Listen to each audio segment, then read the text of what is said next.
सभी को नमस्कार। सनातन संस्था और हिंदू जनजागृति समिति द्वारा आयोजित इस भाव सत्संग में आप सभी का मैं श्रीमती क्षिप्रा जुएकर पुनः हार्दिक स्वागत करती हूँ।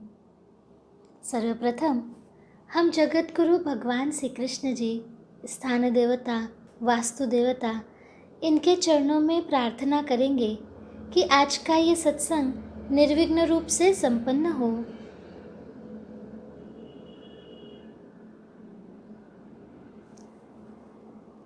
विघ्नहर्ता भगवान श्री गणेश जी, इनके चरणों में हम श्लोक वंदन करेंगे।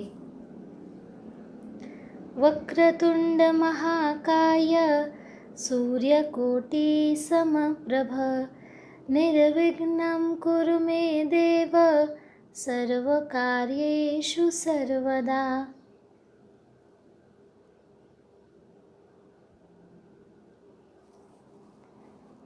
हम ईश्वर के प्रति अपनी शरणागति कैसे बढ़ाएं, ये भगवान हमें सिखा रहे हैं।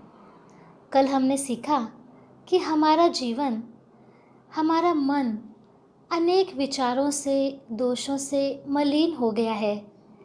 पर ऐसे में भी जब हम ईश्वर की शरण में जाते हैं, अपराधी भाव से क्षमा याचना करते हैं, तो हमारा मन निर्मल होने लगता है और भगवान हमें अवश्य अपना लेते हैं।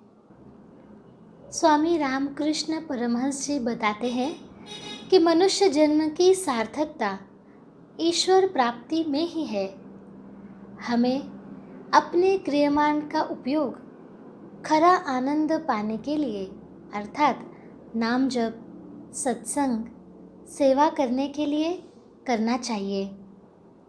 सेवा के माध्यम से शरीर, मन, बुद्धि, अहंकार ईश्वर के चरणों में हमें अर्पण करना चाहिए। हमने सत्संग में अभी तक देखा कि यदि हम इसी जन्म में आनंद चाहते हैं, सुख दुख के परे जो परम आनंद है वो हमें चाहिए, तो हमें शरणागति ही बढ़ानी चाहिए। जीवन में सत चित आनंद पाने के लिए तथा सतत भगवान की कृपा अनुभव करने के लिए हमें शरणागति के बहुत अधिक प्रयास करने चाहिए। शरणागत होने के लिए क्या आवश्यक है अथवा शरणागत भक्त के लक्षण क्या होते हैं, ये आज हम जानकर लेंगे। श्री सनातन गोस्वामी जी ने हरि भक्ति विलास में शरणागति के 6 लक्षण बताए हैं, वो अब हम सुनते हैं। आनुकूल्यस्य संकल्पः, प्रातिकूल्यस्य वर्जनम्, रक्षिष्यति इति विश्वासो गोतृप्तवर्णं तथा आत्मनिक्षेपकार्पण्ये षड्विधा शरणागतिः। आनुकूल्यस्य संकल्पः, इसका अर्थ है मात्र उन्हीं वस्तुओं को स्वीकार करना जो शुद्ध भक्ति के अनुकूल हैं। हमें सदा भगवान की इच्छा के और उनकी प्रसन्नता के अनुकूल जो भी है वही हमें ग्रहण करना चाहिए। लेकिन हम लोग हर समय भगवान के जो अनुकूल होता है वो ग्रहण नहीं कर पाते हैं और ये हमारा दोष ही होता है। हमें बहुत बार लगता है कि हम तो भगवान के लिए इतना करते हैं, परंतु हमारे अंदर बहुत अधिक कोई परिवर्तन ऐसे दिखाई नहीं देता। हमारे परिवार की समस्याएं वैसी की वैसी ही रहती हैं। मेरा स्वभाव नहीं बदला है, मेरा तनाव कम नहीं हो रहा है, मेरी भक्ति नहीं बढ़ रही है। ऐसे नानाविध विचार हमें आते रहते हैं, हम वो अनुभव करते रहते हैं। हम बहुत कुछ कर रहे हैं और ये सही भी है कि हम करते भी हैं। मतलब जैसे हम घंटों घंटों पूजा पाठ करते हैं, अभिषेक करते हैं, ऐसा 1-2 साल नहीं तो सालों साल करते रहते हैं और इसीलिए मन में भी आ जाता है कि हम तो कितना भगवान के लिए कर रहे हैं। प्रतिदिन हम में से बहुत जन मंदिर भी जाते हैं, भगवान को फूल चढ़ाते हैं। कई कई लोग तो सुबह 4 बजे उठकर नहा लेते हैं और पूजा की पूर्व तैयारी करते हैं, मंदिर में चले जाते हैं। ऐसे कितने वर्षों से पूजा पाठ कर ही रहे हैं, मंत्र जप कर ही रहे हैं। यदि हमें अभिषेक भी करवाना है तो उसकी तैयारी भी 4 4 दिन पहले से हम लोग आरंभ कर देते हैं। तरह तरह के फूल हैं, पूजा सामग्री है, मिठाई इत्यादि सामग्री हम इकट्ठा करते हैं। अनेक जन हैं, हर वर्ष तीर्थ यात्रा करते हैं, उसकी भी कितने दिन पहले तैयारी शुरू हो जाती है। इस प्रकार से बहुत कुछ न कुछ हम भगवान के लिए करते ही रहते हैं। तो इतना सब करते हैं तो मन में तो आ ही जाता है कि हम कितना कर रहे हैं। मन में संस्कार हो जाता है ना। एक जन्म हमने कर्मकांड किया है तो ऐसे नहीं है। जब कोई व्यक्ति कर्मकांड करता है तो इसका अर्थ है कि उन्होंने पिछले अनेक जन्मों में कर्मकांड की उपासना की होती है। इसलिए उस व्यक्ति के मन पर संस्कार हो जाता है और मैं कितना करता हूँ ऐसा उन्हें लगता रहता है। लेकिन हमें यहीं अटकना नहीं है, हमें तो आगे जाना है। हमें तो साधना के और चरण सीखने हैं, भक्ति के और चरण सीखने हैं। यह हमें भगवान बताते हैं, संत बताते हैं। वे हमें एक प्रकार से प्रकाश ही दिखा रहे हैं और उस प्रकाश में हमें आगे लेकर भी वो जाना चाहते हैं। कैसे जाना है? तो हमारे मन पर जो ये संस्कार हुआ है कि हम कितना करते हैं, हम तो इतने सालों से भगवान का इतना कुछ करते ही आ रहे हैं, तो ये संस्कार हमें निकालना है। ये तो अच्छा है कि हम सभी पूजा पाठ के लिए, भगवान के लिए कुछ ना कुछ तो कर ही रहे हैं, बहुत कुछ कर रहे हैं।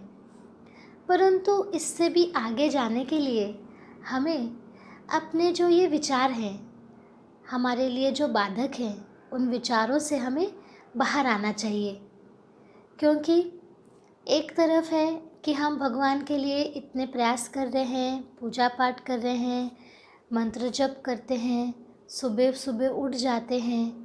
भगवान के लिए हम इतने कुछ प्रयास करते हैं कि मन में ये विचार आ जाता है। हमें ये क्यों आता है, इसका हमें विचार करना चाहिए। ये जो विचार है ना कि हम इतना कर रहे हैं, कर तो हम रहे हैं कृति, लेकिन उसका भी विचार आ जाता है कि हम ये इतना कर रहे हैं। तो ये क्यों आता है? अहंकार के कारण। हमें इसका भी अहंकार हो गया है कि हम भगवान की उपासना कर रहे हैं। इसे ही सात्विक अहम कहा जाता है। ये सात्विक अहम हम में होना ही नहीं चाहिए। सात्विक अहम ही नहीं चाहिए, क्योंकि भगवान को सात्विक अहम भी पसंद नहीं है। पूजा तो हम भगवान की कर रहे हैं और अंदर तो अहम आ जा रहा है कि मैं कर रहा हूँ, तो भगवान को ये अच्छा नहीं लगता। हम भगवान को पाने के लिए कर रहे हैं और भगवान हमें दूर दूर रखते जाते हैं। तो इसका क्या लाभ मिलता है हमें? क्योंकि भगवान ने तो कहा है कि जहाँ अहम होगा वहाँ मैं नहीं होऊंगा। तो इस प्रकार हमें सोचना है कि भगवान को क्या अच्छा लगता है। भगवान को यदि हम फूल न भी चढ़ाएं, लेकिन हम मन से उनकी आराधना करें, मन से उनकी भक्ति करें, तो ये उन्हें अच्छा लगता है। यदि हम फूल चढ़ाते समय भगवान को कितना भाव रख रहे हैं, ये विचार करें, तो ये भगवान को अच्छा लगता है कि हर कृति हम कितने भाव से कर रहे हैं, इसका हमें चिंतन करना है। अब हमने देखा कि कोई कोई व्यक्ति सुबह 4 बजे उठ जाते हैं, एकदम भोर में नहा लेते हैं और पूजा पाठ शुरू कर देते हैं। तो यहाँ थोड़ा हमें आत्मचिंतन करना है। हमें देखना है कि मन में भाव कितना है और दिखावापन कितना है। तो दिखावेपन से ही हमने पूजा शुरू की है तो ऐसा नहीं है। प्रयास किया सुबह उठने का, हमने पूजा शुरू कर दी, परंतु यहाँ धोखा किस बात का है कि यदि हमने भगवान के लिए इतने कष्ट उठाना आरंभ किया, सुबह सुबह 4 बजे उठ जाना, नहा लेना, इतने सारे प्रयास हमने करने शुरू किए और हमने भाव नहीं रखा, तो ये कर्मकांड करते करते अहंकार आ सकता है कि मैं कितना कर रहा हूँ। हमें अपने अंदर झांक कर देखना चाहिए, आत्मचिंतन हमें करना चाहिए कि मन में मेरे क्या चल रहा है। शरीर तो पूजा कर रहा है, परंतु मन क्या कर रहा है। स्वभाव दोष का उस समय चिंतन करना चाहिए कि हमारे ऐसे कौन से दोष कार्यरत हैं, कौन सा अहम जो है वो कार्यरत है। ये हमें सोचना है। हम जो भी कर रहे हैं वो भगवान के लिए कर रहे हैं, तो भगवान को वो अच्छा लग रहा है कि नहीं लग रहा है, ये तो हमें सोचना चाहिए। तो इसके लिए हम एक दूसरे को पूछ भी सकते हैं। घर में सदस्य रहते हैं, उन्हें हम पूछ सकते हैं। तो कोई कुछ बताता है और मान लीजिए हमें गुस्सा आ जाता है, तो यहाँ हमें समझ लेना चाहिए कि हमारा अहम का पहलू ही कार्यरत है। हमारा अहम वहाँ पर झलक जाता है। किसी ने कुछ कहा कि आपने इस प्रकार सुधारना करनी चाहिए, आपने इस प्रकार पूजा पद्धति में सुधार करना चाहिए, तो हमें बुरा लग जाता है। तो वहाँ पर हमें समझना चाहिए कि ये भी हमारा अहम है, और जहाँ अहम है वहाँ भगवान तो नहीं है, तो भगवान से हम दूर जा रहे हैं, ये हमें समझ लेना चाहिए। केवल फूल चढ़ा देने से भगवान प्रसन्न हो जाते हैं तो ऐसा नहीं है। यहाँ मन की बारीकियों पर हमें ध्यान देना है। हम कृति के स्तर पर क्या कर रहे हैं वो तो हमें देखना ही है, साथ ही साथ वो करते करते मन हमारा क्या कर रहा है वो भी देखना है। हम पिछले सत्संगों से सीख रहे हैं कि हमें भगवान के प्रति शरणागत होना है, हमें शरणागति रखनी है। तो शरणागति का अर्थ भी हमने देखा कि भगवान के शरणागत होना अर्थात भगवान की इच्छा में ही रहने का हमारी तैयारी होना, भगवान जैसा करें उसमें ही आनंद मानना, भगवान की शरण जाना। परंतु हमें देखना है कि हम घर में अपने आसपास जो मनुष्य हैं, जो व्यक्ति हैं, जो रिश्तेदार हैं, तो उनका हम सुनते हैं क्या। किसी ने कुछ भी बताया तो हम सुनने की स्थिति में रहते हैं क्या। शरणागति बढ़ाने के लिए हम क्या करते हैं ये हमें सोचना है। परिवार में तो कई लोग हैं, कोई बुज़ुर्ग व्यक्ति भी रहते होंगे, तो उनका हम सुन पाते हैं क्या। परीक्षा से यानी उनकी इच्छा से हम बताया गया काम कर पाते हैं क्या। भगवान उनके अंदर हैं, यह भाव रखकर हमारा सुनने का भाग कितना होता है ये भी हमें सोचना है। यदि मान लीजिए आयु में कोई छोटा है और वो हमें कहता है कि ये वस्तु यहाँ मत रखो, उधर जाके रखो, तो हमारे मन में क्या आता है, अरे क्या होता है, यहाँ नहीं रखा और वहाँ रखा तो क्या बिगड़ गया। ऐसे मन में विचार आ जाते हैं। तो यही हमसे गलती हो जाती है कि हम उनमें भगवान को देख ही नहीं रहे ना। पहले तो हमने 1 घंटा भगवान की पूजा की, लेकिन जब उसी भगवान ने अलग अलग व्यक्तियों के माध्यम से आकर हमें कुछ बताया तो हमें गुस्सा आ जाता है। तो भगवान को यहाँ क्या अच्छा लगेगा कि 1 घंटा हम पूजा करें, परंतु मन में कैसे विचार आ जाते हैं। तो पूजा से लाभ हो सकता है क्या हमें, ये हमें देखना है।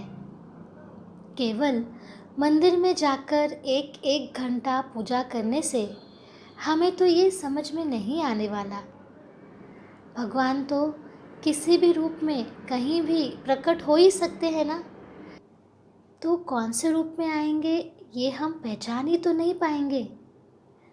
पर हम जब अपने मन में ही मंदिर बनाते हैं तब हमें समझ में आता है कि हमारी शरणागति वास्तव में बढ़ रही है कि नहीं बढ़ रही है।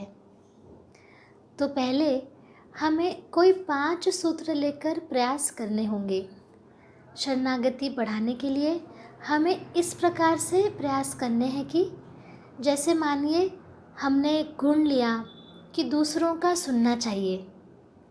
इसके लिए क्या कर सकते हैं, हमारे अंदर सुनने की वृत्ति बढ़े, इसके लिए हम 5 सूत्र निकालेंगे कि हम किन की नहीं सुन पाते हैं।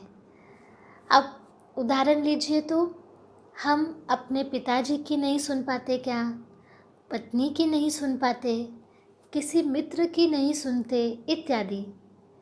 अब यहाँ जो बताया तो वो उदाहरण स्वरूप बताया है।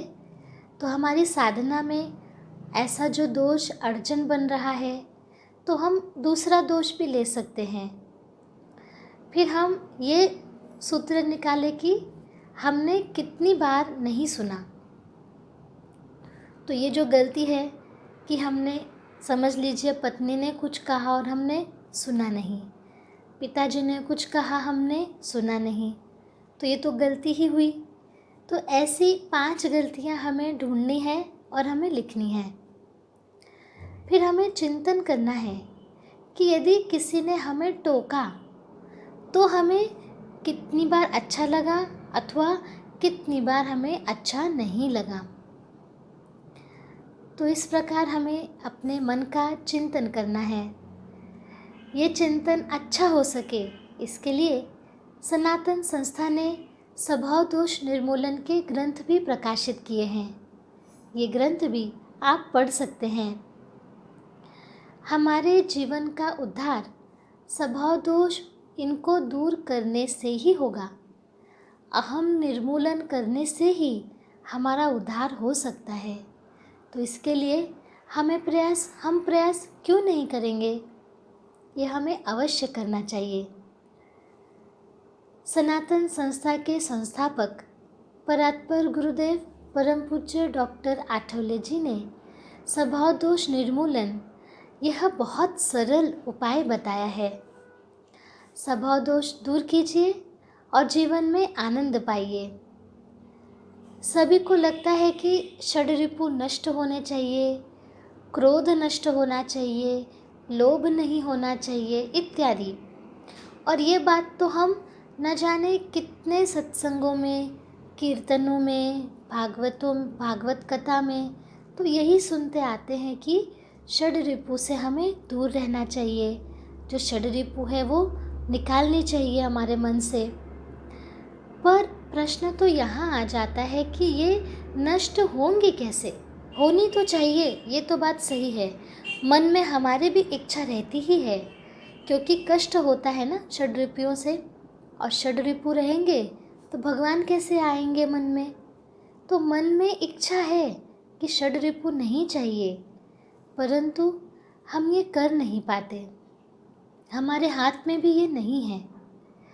बहुत तपश्चर्या करना ये हमारे हाथ में नहीं है। अभी का काल तो हम देख ही रहे हैं। तो हम साधना कैसे करेंगे। ऐसे बहुत सारे विचार हमारे मन में आ जाते हैं, लेकिन हमें क्या करना है वो हम सीखेंगे। हमें हमारे हर दिन के जीवन में जो हो रहा है उसमें तो हमें ध्यान में आ जाता है कि मेरे दोष कहाँ पर उभर कर आते हैं, अहम कहाँ पर उभर कर आता है, कहाँ अहम झलक जाता है। तो बस हमें इतना करना है कि हमें देखना है दिन भर में कहाँ कहाँ मेरे दोष आ गए, अर्थात हम इसे दोष भी कहते हैं, उसमें षड्रिपु भी होते हैं, अहंकार होता है। तो ये जो ईश्वर के भाव के सबसे बड़े शत्रु हैं, उन्हें हमें ढूंढना है, उन्हें हमें कम करना है। तो सबसे पहले उन्हें ढूंढना पड़ेगा, दिन भर में कहाँ कहाँ वो हमें ध्यान में आते हैं। तो उसके लिए ही परात्पर गुरु परम पूज्य डॉक्टर आठवले जी ने हमें कहा है कि इसके लिए स्वभाव दोष निर्मूलन प्रक्रिया हमें करनी चाहिए। इसके साथ ही जैसे हमने नाम जप के बारे में सुना कि नाम जप कैसे करें, कौन सा करें, इसके बारे में बताया है। तो नाम जप मन लगाकर हमें करना है। इतना ही भी हमने अच्छे से किया तो हर दिन हम कुछ ना कुछ तो साधना करते रहेंगे। तो अपने आप हमें अपने में शरणागति का कुछ तो अंशात्मक बदलाव समझ में आने लगेगा, कुछ तो हमें आनंद का अनुभव होगा। तो हम जो ये कथाएं प्रतिदिन सत्संग में सुन रहे हैं, उन कथाओं का जीवन में कुछ तो लाभ हो पाएगा। नहीं तो केवल सुना, तो सुनकर हम क्या करेंगे? सुनते हैं और भूल जाते हैं, हमसे छूट जाता है सूत्र। अध्यात्म तो कृति का ही शास्त्र है, एकदम प्रैक्टिकल है। जो सीखा है वो कृति में लाना है, ये होता है अध्यात्म। सुनकर छोड़ देने से तो हम सीख नहीं पाएंगे। हमने कथाओं में भी देखा था कि संतों ने कितनी कठिन साधना की थी। संत जनाबाई हों या संत तुकाराम जी हों या अन्य कोई भी संत, तो यह सब सुनने के लिए तो बहुत अच्छा लगता है, लेकिन हमारे जीवन में लाने के लिए हमें कुछ न कुछ तो करना चाहिए। एक एक कदम तो आगे बढ़ाना चाहिए। हर दिन हम कोई ना कोई कथा तो सुन ही रहे हैं, पर कथा सुनते समय हमें हर दिन कुछ तो महसूस करना चाहिए कि हमें अब क्या करना है, कैसे अपने जीवन में ये उतारना है। तो आज भी हम एक कथा से सीखेंगे। महान कृष्ण भक्त नरसिंह मेहता जी का जन्म गुजरात प्रांत के जूनागढ़ शहर में ब्राह्मण कुल में हुआ था। बचपन में ही इन्हें साधुओं की संगति मिली, जिसके प्रभाव से इनमें भगवान श्री कृष्ण की भक्ति का उदय हो गया। धीरे धीरे भगवान श्री कृष्ण की भक्ति और भजन कीर्तन, इसमें ही इनका अधिकांशतः समय व्यतीत होने लगा। परिवार के लोग इनके रोज रोज के साधु संग और भगवत भजन को पसंद ही नहीं करते थे। उन लोगों ने संत नरसिंह मेहता से घर गृहस्थी के कार्यों में समय देने के लिए कहा, परंतु नरसिंह जी पर उसका कोई प्रभाव ही नहीं पड़ता था। एक दिन उनकी भौजाई ने, अर्थात उनकी भाभी ने, उन्हें ताना मारते हुए कहा कि ऐसी भक्ति उमड़ी है तो भगवान से मिलकर क्यों नहीं आते। इस ताने ने नरसिंह जी पर जादू जैसा कार्य किया और उसी क्षण वे घर छोड़कर निकल पड़े और जूनागढ़ से कुछ दूर एक पुराने शिव मंदिर में भगवान शंकर की उपासना करने लगे। इनकी उपासना से प्रसन्न होकर भगवान शंकर प्रकट हो गए और इन्हें गोलोक ले जाकर भगवान श्री कृष्ण की रास लीला का दर्शन करा दिया।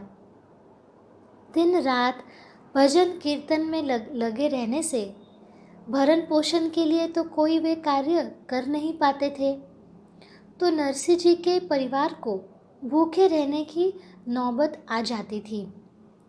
उनकी पत्नी ने उनसे बहुत बार कहा कुछ तो काम कर लीजिए, किंतु संत नरसिंह जी का विश्वास था कि इनके भरण पोषण की सारी व्यवस्था भगवान स्वयं ही करेंगे। कहते हैं उनकी पुत्री के विवाह की संपूर्ण व्यवस्था स्वयं भगवान श्री कृष्ण ने की थी। इसी प्रकार उनके पुत्र का विवाह भी भगवत कृपा से ही संभव हुआ था। एक बार नरसिंह मेहता जी की जाति के लोगों ने उनसे कहा कि तुम अपने पिता का श्राद्ध करके सबको भोजन कराओ। नरसिंह जी ने भगवान श्री कृष्ण जी का स्मरण किया और देखते ही देखते सारी व्यवस्था हो गई। श्राद्ध के दिन कुछ घी कम पड़ गया तो नरसिंह जी बर्तन लेकर बाजार से घी लाने निकल पड़े। रास्ते में एक संत मंडली को इन्होंने देखा कि वे भगवान का नाम संकीर्तन करते हुए वो मंडली जा रही थी, तो नरसिंह जी भी उसमें शामिल हो गए। कीर्तन में इतने मग्न हो गए कि उन्हें ये भान ही नहीं रहा कि मुझे घी लेकर घर जाना है। वे तो पूरी तरह कीर्तन में ही रंग गए। घर पर उनकी पत्नी बड़ी व्यग्रता से उनकी प्रतीक्षा कर रही थी। भक्त वत्सल भगवान श्री कृष्ण ने उसके बाद क्या किया? भगवान श्री कृष्ण ने ही संत नरसिंह मेहता जी का रूप धारण किया और घी लेकर उनके घर पहुंच गए। ब्राह्मण भोज का कार्य सुचारू रूप से संपन्न हो गया। अब उधर कीर्तन समाप्त हो गया। तब तक काफ़ी रात हो चुकी थी। नरसिंह जी को तब याद आया कि मैं तो घी लेने निकला था। तब सकुचाते हुए घी लेकर वे घर पहुँचे और पत्नी से विलंब के लिए क्षमा याचना करने लगे। उनकी पत्नी ने आश्चर्य होकर कहा, स्वामी, इसमें क्षमा मांगने की कौन सी बात है? आप ही ने तो उस समय घी लाकर ब्राह्मणों को भोजन करा दिया। ये सुनकर नरसिंह जी ने कहा, भाग्यवान, तुम तो धन्य हो। वो मैं नहीं था, भगवान श्री कृष्ण थे। तुमने प्रभु का साक्षात दर्शन पा लिया। मैं तो साधु संत के मंडली में कीर्तन कर रहा था। कीर्तन बंद हो जाने पर घी लाने की बात याद आई और देखो ये लेकर आया हूँ। ये सुनकर नरसिंह जी की पत्नी आश्चर्य के सागर में डूब गई। इस प्रकार भगवान की कृपा की अनेक घटनाएं नरसिंह जी के जीवन काल में हुई।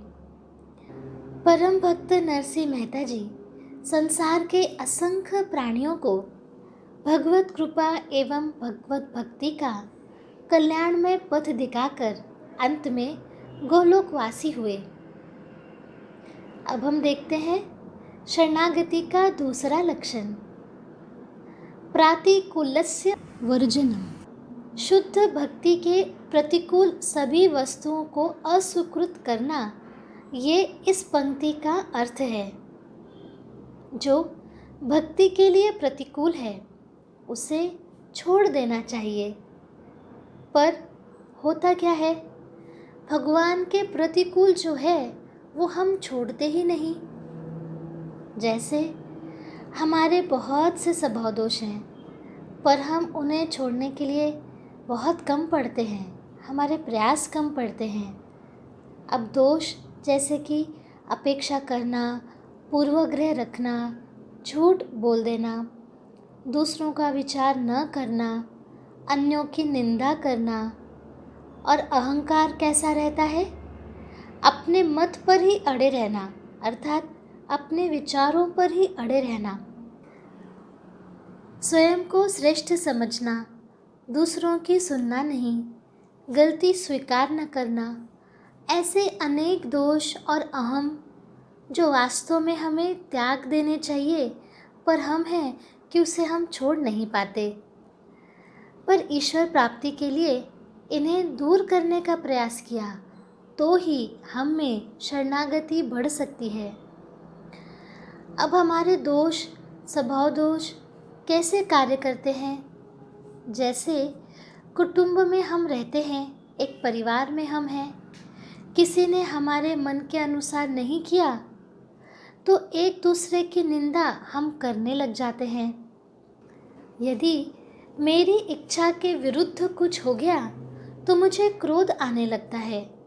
मुझे लगता है कि मैं ही सही हूँ, मुझे ज़्यादा समझ में आता है। स्वयं को श्रेष्ठ समझना हो जाता है। कभी कभी तो स्वार्थ के लिए हम झूठ बोल जाते हैं। मन को जैसा अच्छा लगता है वैसा ही हम करते रहते हैं। भगवान हमें अच्छे लगते हैं, परंतु उन्हें पाने के लिए हम स्वभाव दोष छोड़ नहीं पाते। हमें मालूम है स्वभाव दोष भगवान को अच्छे नहीं लगते, तो भी हमसे स्वभाव दोष छूटते नहीं। भगवान को अच्छा नहीं लगता यह भी पता है, फिर भी छोड़ नहीं पाते। क्यों? क्योंकि मन पर संस्कार ही वैसा हो गया है। दोषों का संस्कार हो गया है ना, अहम का संस्कार हुआ है। कितनी देर पूजा पाठ करते हैं हम भगवान को पाने के लिए, लेकिन हमने कितनी देर तक किसी की निंदा की है, तो फिर पूजा पाठ का क्या काम होगा, क्या लाभ मिलेगा हमें? हमें लगता है कि हम प्रतिदिन मंदिर जा रहे हैं ना, तो भगवान है हमारे साथ। हम संतों की कथा सुनते हैं ना, तब भी हमें लगता है कि भगवान है हमारे साथ। लेकिन हमारा व्यवहार जैसा है तो भगवान को ये मान्य नहीं होता। भगवान को क्या पसंद नहीं है इसका हमें चिंतन करना चाहिए। और जैसे हमें पहले बताया है कि हमें कम से कम 5 ही सूत्र निकालने हैं और उस पर प्रयास करना है, क्योंकि बार बार बताया जाता है अध्यात्म कृति का शास्त्र है। हम ये तो कृति करें कि 5 सूत्र निकालकर दोष अहम दूर करने के प्रयास करें। शरणागति का तीसरा लक्षण बताया है रक्षिष्यतीति विश्वासो। हमेशा ये दृढ़ विश्वास रखना कि ईश्वर सभी परिस्थितियों में मेरी रक्षा करेंगे। ये इस वाक्य का अर्थ है। बाहर की विपत्ति और मेरे अंदर यहाँ भी विपत्ति होती है, जैसे कि काम, क्रोध, लोभ, मोह, मत्सर इत्यादि। ये हो गई अंदर की आपद अर्थात विपत्ति। तो बाहर से की जो विपत्ति है और अंदर की जो विपत्ति है, उनसे भगवान ही उद्धार कर सकते हैं। यदि ये मेरे अंदर विश्वास नहीं है तो इसमें मेरी ही कहीं तो गलती है अथवा मेरा ही दोष है कि मुझे ऐसा नहीं लग रहा है कि भगवान मेरी हर प्रकार की विपत्ति में रक्षा करेंगे। हमारी प्रत्यक्ष में स्थिति कैसी है कि हमारी कुछ हानि हो गई, छोटा सा भी कुछ हमें दुख हो गया, कोई भी समस्या आ गई, तो तुरंत भगवान को दोष देने लग जाते हैं। और अच्छा हो गया तो हमारे मन को बहुत अच्छा लगता है, वहाँ पर कर्तापन हम ले लेते हैं। अरे वाह, मैंने कितना अच्छा किया, मैंने किया इसलिए हो गया, ऐसे विचार आ जाते हैं। परंतु कुछ अच्छा नहीं हुआ तो हमें लगता है कि भगवान का हमारी ओर तो ध्यान ही नहीं है। पर शरणागति तभी होती है जब कुछ भी हुआ, चाहे हानि हुई हो, समस्या आई हो, तो भी भगवान के प्रति कितनी कृतज्ञता का ही अनुभव होता है कि भगवान ये तो आपने मेरे भले के लिए ही किया। अब हम एक कथा सुनते हैं। यह बात लगभग 100 वर्ष पहले की है। भगवान श्री राघवेंद्र के परम भक्त क्षेत्र सन्यासी स्वामी राम अवध दास जी एक वैरागी साधु थे। बरसों से मर्यादा पुरुषोत्तम भगवान श्री राम जी की राजधानी अयोध्यापुरी में रहते थे। वे दिन रात अहरनिश श्री सीताराम नाम का कीर्तन करते थे। ये तो उनका सहज स्वभाव ही बन गया था। रात को कठिनता से केवल 2 ही घंटे वे सोते थे सरयू नदी के तीर पर एक पेड़ के नीचे धूनी जलाते थे, जो रात दिन जलती रहती थी। बरसात के मौसम में भी वो धूनी पर कोई छाया करते नहीं थे, और आश्चर्य तो ये, मूसलाधार वर्षा में भी उनकी धूनी ठंडी होती ही नहीं थी। जब देखो तभी स्वामी जी के मुखारविंद से बड़े ही मधुर स्वर में श्री सीताराम नाम की ध्वनि सुनाई देती थी। आसपास के सभी मनुष्य, सभी जीव जंतु ये भी सीताराम ध्वनि करना सीख गए थे। वहाँ की पक्षियों की बोली में श्री सीताराम की ध्वनि सुनाई पड़ती थी। वहाँ के कुत्ते, बिल्ली, ये भी, इनकी भी बोली में श्री सीताराम स्वर आता था। वहाँ के वृक्षों की खड़खड़ाहट में भी श्री सीताराम नाम सुनाई देता था, और वहाँ की पवित्र सरयू नदी की धारा भी श्री राम गान करती थी। अर्थात संपूर्ण वातावरण ही श्री सीताराम में हो गया था। स्वामी जी कभी कभी सत्संग भी करते थे। कोई विशेष अधिकारी आने पर उस समय वे जिन तर्क, युक्तियों और शास्त्र प्रमाणों को अपने अनुभव के समर्थन में रखते, उससे पता चलता कि स्वामी जी षड दर्शन के बहुत बड़े पंडित हैं, परंतु इन ज्ञान की बातों को छोड़कर वे तो भजन में ही लगे रहते। सत्संग में भी वे भजन का ही उपदेश करते और कहते कि मनुष्य और कर ही क्या सकता है, भगवान ने कृपा करके जीभ दी है, इससे भगवान का नाम रटता रहे तो बस इसी से प्रभु कृपा करके उसे अपने आश्रय में ले लेते हैं। स्वामी जी वैष्णव साधु थे, परंतु किसी भी संप्रदाय और मत से उनका विरोध नहीं था। वे सबको अपने ही राम जी के विभिन्न स्वरूपों के उपासक मानकर सबसे प्रेम करते।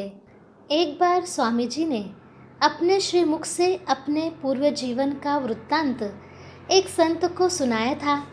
वो इस प्रकार से था। स्वामी श्री राम अवध दास जी जौनपुर के समीप के ब्राह्मण थे। इनका नाम था राम लगन। पिता के इकलौते पुत्र थे। माता बड़ी साध्वी और भक्तिमती थी। माता ने ही इन्हें श्री सीताराम कीर्तन सिखाया था, और प्रतिदिन वे इन्हें भगवान के चरित्रों की मधुर कथाएं सुनाया करती थी। एक बार जब ये 8 वर्ष के थे, तब रात को एक दिन कुछ डाकू उनके घर में आ पहुँचे। उनके पिता पंडित सत्यनारायण जी काशी में पढ़े हुए विद्वान थे। पुरोहिती का काम था, संपन्न घर था। जिस दिन डाकू आए उस दिन इनके पिता घर पर नहीं थे, किसी यजमान के घर विवाह के कार्य में गए थे। घर पर उनकी माँ और स्वामी जी दोनों ही थे। दोनों माता पुत्र घर के अंदर आंगन में सो रहे थे। गर्मी के दिन थे, इसलिए सारे किवाड़ खुले थे। एक और गौ माताएं खुली खड़ी थीं। जिस समय डाकू आए उस समय स्वामी जी की माता उनको हनुमान जी के द्वारा लंका दहन की कथा सुना रही थी। इसी समय लगभग 15-16 डाकू शस्त्रों के साथ घर में घुस गए। उन्हें देखकर उनकी माँ बहुत डर गई। स्वामी जी ने माँ से कहा, माँ तू डर क्यों गई? देख, अभी तो हनुमान जी लंका जला रहे हैं, उनको पुकारते क्यों नहीं? वे तेरे पुकारते ही हमारी मदद को आ जाएंगे। उन्होंने बिल्कुल निडर होकर ये बात कही, परंतु माँ तो भय से कांप रही थी। उसे इस बात का विश्वास नहीं था कि सचमुच पुकारने से श्री हनुमान जी मदद को आ जाएंगे। जब माँ कुछ नहीं बोल रही हैं, यह स्वामी जी ने देखा, तब उन्होंने, छोटे से 8 वर्ष के बालक ने स्वयं ही पुकार कर कहा, हनुमान जी, ओ हनुमान जी, हमारे घर में ये कौन लोग लाठी ले लेकर आ गए हैं? मेरी माँ डर रही है। आओ ज़रा, जल्दी आओ, लंका बाद में जला लेना। डाकू घर में घुसे ही थे कि उसी क्षण सचमुच एक विशाल वानर कूदता फांदता आ रहा है। डाकू उसकी ओर लाठी तान रहे हैं ऐसे दिखाई देने लगा। उस वानर ने आकर 2-3 डाकुओं को तो ऐसी करारी चपत लगाई कि वे तो गिर पड़े। डाकुओं का सरदार आगे आया तो वानर ने उसे गिराकर उसकी दाढ़ी पकड़ ली और इतनी जोर से खींची कि वो डाकू तो चीख मारकर बेहोश ही हो गया। डाकुओं की लाठियां गिर पड़ी। वानर को एक भी लाठी नहीं लग पाई। मारपीट की शोरगुल से आस पड़ोस के सब लोग आने लगे और लोगों से हम पिट जाएंगे इस भय से कुछ डाकू भाग गए। सरदार बेहोश था। उसे 3-4 डाकुओं ने कंधे पर उठाया और आगे भाग गए। बालक रामलगन जी और उसकी माँ बड़े आश्चर्य से इस दृश्य को बस देख ही रहे थे। डाकुओं के भागने पर वो वानर भी लापता हो गया। बालक हंसकर कह रहा था, देखा माँ, हनुमान जी मेरी आवाज़ सुनते ही आ गए और बदमाशों को कैसे मार भगाया। माँ के भी आश्चर्य और हर्ष का पारावार न था। गांव वालों में ये घटना आग की तरह फैल गई। सबके सब आश्चर्य में डूब गए। रामलगन की माँ ने बताया, इतना बड़ा और बलवान वानर उन्होंने अपने जीवन में कभी देखा ही नहीं। 2-3 दिन बाद जब पंडित सत्यनारायण जी घर पहुँचे, उन्होंने ये बात सुनी। उनको बहुत आश्चर्य हुआ। डाकू घर से चले गए, ये आनंद तो था ही, परंतु उससे बड़ा आनंद था कि स्वयं श्री हनुमान जी ने पधार कर घर को पवित्र किया है और पत्नी और पुत्र को बचा लिया। भगवान का पूर्ण शरणागत भक्त इस अनित्य संसार में किसी भी परिस्थिति में व्याकुल नहीं होता। भगवान निरंतर अपने शरणागत भक्त की रक्षा करते हैं और उसका पालन करते हैं। हमें अपने कर्मानुसार अनुकूल और प्रतिकूल परिस्थितियां प्राप्त होती हैं और इसलिए हमें किसी को भी दोष नहीं देना चाहिए, क्योंकि ये हमारे ही कर्म होते हैं। जिस क्षण हम निष्कपट भाव से श्री कृष्ण के चरणों में पूर्ण शरणागत हो जाएंगे, उसी समय हमारे सारे कष्ट दुख समाप्त हो जाएंगे। एक शरणागत भक्त की श्री कृष्ण को छोड़कर और कोई इच्छा ही नहीं होती और वो हमेशा आनंद में ही रहता है और हर परिस्थिति को गुरु कृपा के रूप में अनुभव करता है। आज के सत्संग में हमने शरणागति के ये जो 3 लक्षण देखे, उसके अनुसार हम कृति करेंगे। ये सब करते हुए यदि आपको कुछ भी अड़चन आए, कोई भी शंका हो, आप निश्चित होकर हमें अवश्य पूछिए। आज के सत्संग के लिए इतना ही। हम भगवान श्री कृष्ण, वास्तु देवता, स्थान देवता, इनके चरणों में कृतज्ञता व्यक्त करेंगे कि आपकी ही कृपा से आज का सत्संग हम सुन पाए।